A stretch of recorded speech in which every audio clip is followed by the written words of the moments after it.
현대사회 새 숙제 키오스크입니다. 고물가, 인건비 인상에 지친 소상공인, 자영업자들이 아르바이트생을 채용하는 대신에 매장에 차라리 초기에 비용을 투자해서 키오스크 같은 디지털 기기를 들여놓고 있는 추세라고 합니다. 앞서 교수님과 제가 얘기 나눈 것처럼 외식 가면은 키오스크 못 쓰면은 주문 못하는 경우, 특히 커피 매장 같은 경우에는요, 키오스크만 있는 곳도 있더라고요. 커피는 뭐 기본이고 요즘 점원 있어도 햄버거 하나 사 먹으려고 해도 키오스크 매장에 줄 서서 합니다. 그런데 지금 이제 우리나라가 자영업자 비중이 워낙 높은데 그 중에서도 또 1인 자영업자 비중이 높아요. 한 75% 정도 되는데 이분들이 물가도 높죠. 또 2023년도 최저임금이 9,620원인가 30원인가 그렇습니다. 인건비도 많이 올랐어요. 그러다 보니까 이렇게 높은 인건비를 담당할 수 없다 해가지고 1인 자영업자를 하면서 키오스크를 점원으로 고용하는 겁니다. 이게 무슨 의미냐면 이제 키오스크에서 모든 것이 이루어진다. 지금 뭐 영화관도 당연하고요. 주차장, 미용실까지 지금 키오스크가 침투하고 있다. 이렇게 보여집니다. 그렇군요. 그런데 이 음식점에 이렇게 키오스크 등장하게 되면서요. 사실 저도 조작하는 거 어려운 때 많이 있거든요. 장애인들과 어르신들의 불편함이 증가하고 있다는 얘기가 있더라고요. 당연한 것 같아요. 뭐 지금 키오스크가 많아지는 거는 거스를 수 없는 대세예요. 왜냐하면 워낙 저렴합니다. 임대료가 뭐 월 뭐 10,000원, 20,000원 이대로 가다 보니까 아르바이트생 대신 키오스크를 하는 업체들이 점점 많아지는데 문제는 여기를 이용해야만 되는 장애인도 있고요. 또 노령층이 많습니다. 근데 122cm 들어보셨죠? 네. 122cm가 초등학교 한 1학년 정도 키라 그러는데 키오스크가 다 높아요. 그렇죠. 그러면 우리가 이제 휠체어를 타 보시면은 이 손이 닿을 수 있는 높이 위에 키오스크가 있으면은 주문을 못 합니다. 그리고 65세를 뭐 우리가 노령 인구라고 하지만은 50대인 저도 키오스크 앞에만 서면은 좀 왠지 작아지는. 그렇죠. 워낙 복잡한데 잘못 누르면 또 꽤 확 날아가잖아요, 네. 화면이. 그러면 계속 하다 보면 뒤에서 사람들이 왠지 눈치를 보는 것 같고 뒷목이 서늘하고 이렇기 때문에 어떻게 보면은 이 키오스크가 장애인이나 노령층에게는 또 다른 어떤 좀 배제 내지는 차별이 될 여지도 있다. 이런 점에서는 좀 문제가 될 소지도 있다. 이렇게 보여집니다. 맞습니다. 저도 키오스크 앞에서 쩔쩔매고 있으면요. 주문 좀 해달라고 카드 내밀면서 부탁하시는 어르신들 만나보는 거 어렵지 않거든요. 그냥 따뜻한 커피 한 잔 마시고 싶을 뿐인데 도대체 시럽을 넣으라는 건지 빼라는 건지 계속 키오스크에서 주문하고요. 또 뭐 스탬프 카드를 받을 건지 맞을 건지 무슨 말인지도 잘 모르겠는데 계속 질문을 하면서 결제까지 넘어가지 않는 경우도 허다합니다. 또 현금은 아예 사용이 불가능한 매장들도 있다 보니까 또 어르신들의 불편함이 더 커지고 있는 것 같은데 이렇게 키오스크로 인한 불편감을 호소하는 사례가 늘어나게 되면서요. 국회에서도 이에 대한 방안 마련하는 모습도 보이고 있는 거죠. 지금 뭐 국회에서는 법안을 만들기를 최근에 과방위 소속 그 김영식 국민의힘 의원이 어떤 거를 발의했냐면은 이 정보 접근성을 높이자 해가지고 키오스크를 조금 편리하게 만드는 그런 품질 인증을 받은 키오스크를 공공기관이나 이런 데서 우선 구매하자라는 법안을 발의했어요. 근데 문제는 지금 기존의 키오스크가 좀 많지 않습니까? 네. 근데 이런 키오스크 자체가 이런 어떤 법이 바뀌기 전에 미리 설치된 키오스크 같은 경우에는 법의 바깥에 있는 것이죠. 그리고 또한 우리가 베리어 프리라는 얘기 들어보셨을 텐데 네.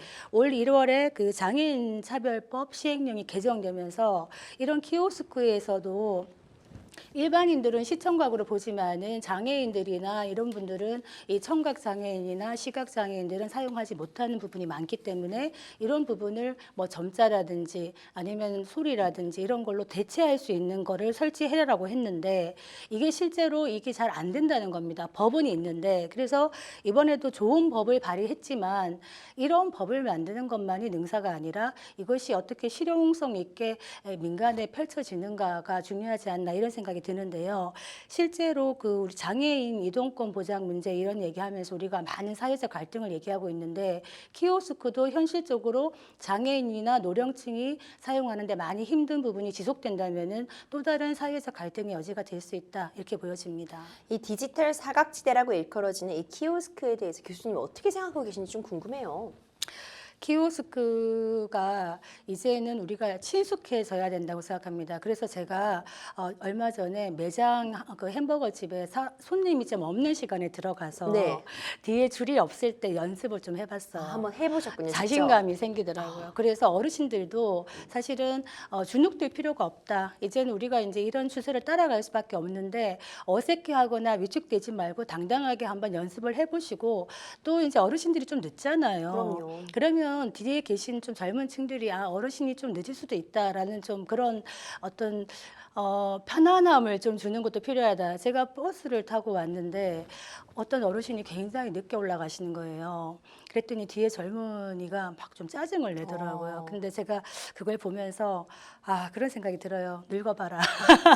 누구나 늙습니다. 그래서 어떻게 보면 사회적인 배려도 좀 필요한 부분이지 않겠나 하는 생각이 듭니다. 맞습니다. 말씀해 주신 것처럼 결국 교수님께서도 한번 연습해 보니까 훨씬 자신감이 붙는다고 말씀해 주셨잖아요. 누군가 좀 알려주고 교육하는 과정을 거치고 난다면은 누구나 좀 더 편하게 다가갈 수 있는 부분 분명히 있을 것 같거든요. 이 가운데 각 지자체에서 키오스크에 대한 교육 이런 맥락에서 좀 강화하고 있는 추세인 것 같습니다. 먼저 하남시에서 시민들을 대상으로 디지털 기기 사용 관련 교육을 진행했다는 소식 전해지더라고요. 예, 뭐 하남에서 지금 디지털 배움터라는 걸 개설했다 그래요. 그래가지고 디지털 역량 강화 교육이라고 얘기를 해서 실제로는 디지털 기초에서는 어떻게 하면 좀 친숙해질까. 그 다음에는 심화에서는 뭐 코딩, 앱 개발, 그리고 특별 과정에는 3D 프린팅까지 간다는데 하남시에 살면 한번 배워볼 만하겠다 이런 생각은 듭니다. 그런가 하면 서울시에서도요, 이제 외식 프랜차이즈 업체와 디지털 교육 프로그램을 진행한다는 소식 전해지더라고요. 예, 외식 업체 우리가 흔히 가는 그 햄버거 집 있죠. 롯으로 시작하는 네. 여기에서 그 서울시와 함께 디지털 약자와의 동행 이런 프로그램을 하고 있는데 일명 디지털 마실 프로그램입니다. 여기 보면은 이렇게 돼 있어요. 천천히 해도 괜찮아요. 라는 것을 하고 있는데 물론 뭐 이런 교육도 중요하고 한번 체험해보는 것도 필요하겠습니다만 저는 좀 더 근본적으로는 좀 키오스크를 쉽게 만들면 어떨까? 그러니까 많은 사람들이 편안하게 사용할 수 있도록 우리가 왜 은행 ATM 기계 처음 생겼을 때 좀 연세가 많은 어르신들은 사실 그 앞에서 쩔쩔 매시는 분들이 있었습니다. 그래서 카드를 주면서 돈 좀 빼달라고 하시는 분도 있었는데 지금은 많이 없어졌어요. 왜냐하면은 ATM 기계 그 글자를 조금 크게 만들고 그리고 음성으로 안내도 막 해주고 이러니까 익숙해지신 거예요. 그런 의미에서 키오스크 기계도 좀 단순하고 편리하고 많은 사람들이 접근 가능하도록 이런 쉬운 기계를 만드는 것부터 시작해야 되지 않겠나. 어른들이 몰라. 디지털 문해력이 떨어져 이런 말보다는 좀 더 근본적인 방법이 좋지 않겠나 이런 생각이 듭니다. 이 교통 분야에서도요, 이 키오스크 접근성 개선을 위한 업무 협약에 나섰다고 하더라고요, 교수님. 뭐 한국지능정보사회진흥원에서 한국철도공사랑 뭐 한국전자금융하고 함께 이 업무 협약을 했다 그래요. 근데 여기 보면 좀 뭐 말은 어렵습니다. 뭐 포용적 디지털 환경 조성을 위해서 접근성을 보장하는 키오스크 UI 플랫폼 구축. UI가 뭔가 찾아봤습니다. 네. 그랬더니 뭐 사용자 환경 뭐 이런 뜻이더라고요. 그런데 사용자 환경, UX 사용자 경험 이런 걸 일반인들은 잘 모릅니다. 다만 키오스크 접근성을 제고하기 위한 이런 인식을 이런 단체들이 같이 하면서 이런 교육을 이렇게 좀 확산시킨다는 것은 의미가 있겠다 이런 생각은 듭니다. 한편 키오스크의 습격으로 요식업계가 일자리가 대거 사라진 데 이어서요. 드라이브 스루, 그러니까 이제 자동차 타면서 지나가면서 주문하고 물건까지 받는 이 매장이 또 새로운 일자리 킬러로 떠오르고 있다고 하더라고요. 드라이브스루 발음이 좋으십니다.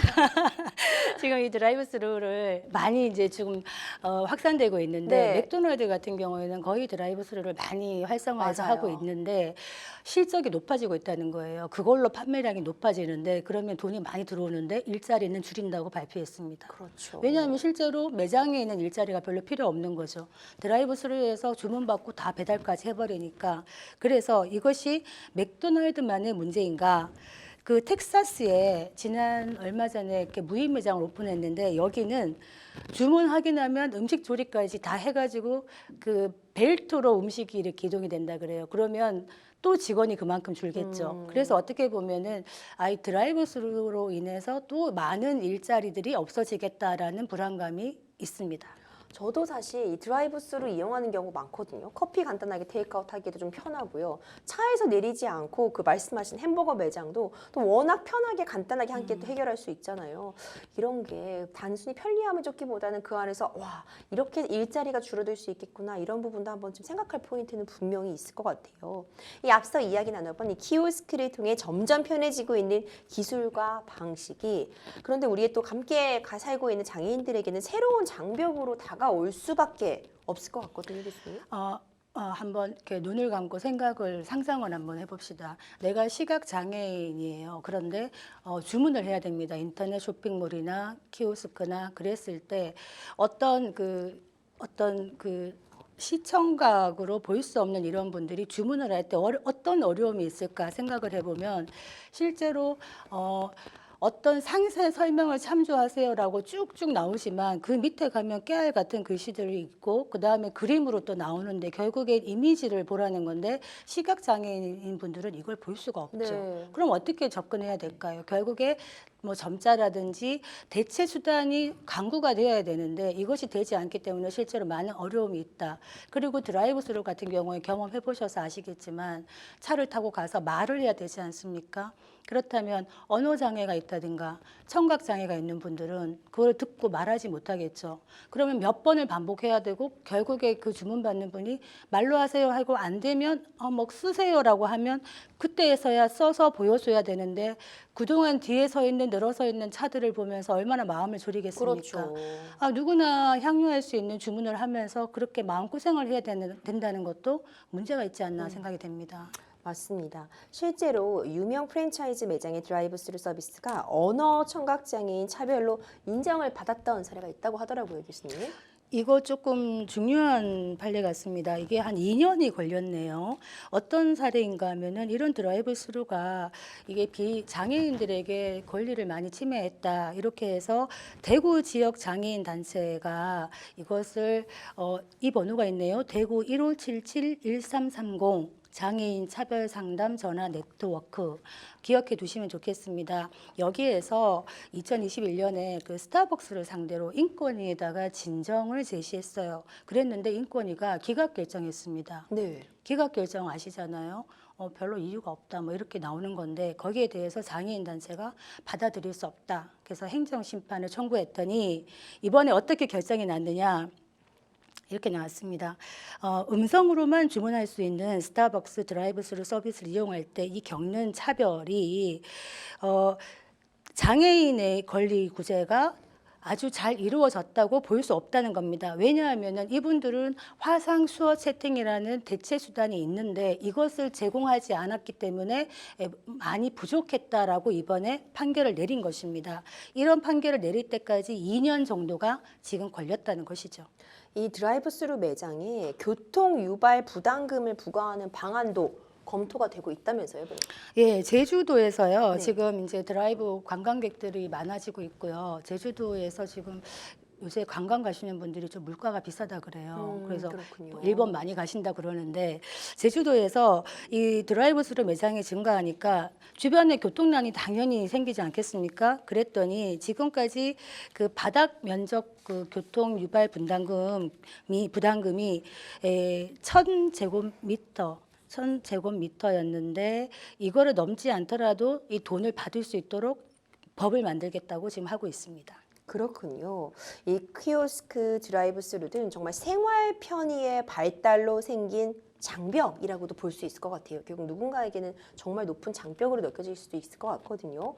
풀어낼 방법, 교수님께서도 말씀해 주셨듯이 거스를 수 없는 그런 흐름이라면 어떻게 좀 이걸 슬기롭게 누군가에게도 장벽이 되지 않도록 풀어가 볼 수 있을까요? 거스를 수 없는 대세이고 이제는 이런 기술의 발전을 우리가 계속 따라잡아야 됩니다. 이제는 배우는 수밖에 없습니다. 배워야 산다. 이런 시대인데 언제까지 어렵다라고만 얘기할 수는 없는데 얼마 전에 사진 한 장이 이렇게 올라왔거든요. 네. 키오스크 계속 주문했는데 이제 이게 잘 안 되는 거예요. 그랬더니 화가 나가지고 키오스크를 화면을 때려가지고 그게 모니터가 박살이 난 그 장면이 있었는데 폭력은 당연히 나쁘죠. 그렇죠. 그런데 그 댓글이 너무 이제 와닿는 댓글이 이해한다. 네 맘 내 내 맘이다. 맘.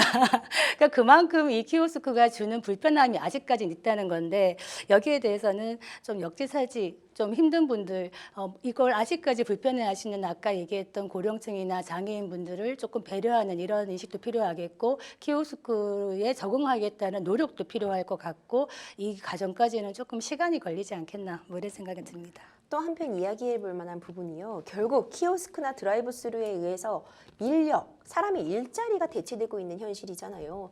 그러면 교수님도 앞서 지적해 주신 것처럼 누군가는 그만큼 고용이 되지 않고 일자리를 잃었다는 뜻으로 이해할 수밖에 없는데 디지털 기술의 발달로 인한 어떤 아르바이트, 일자리의 위협 또한 어떤 타협점이 필요하지 않을까요, 교수님?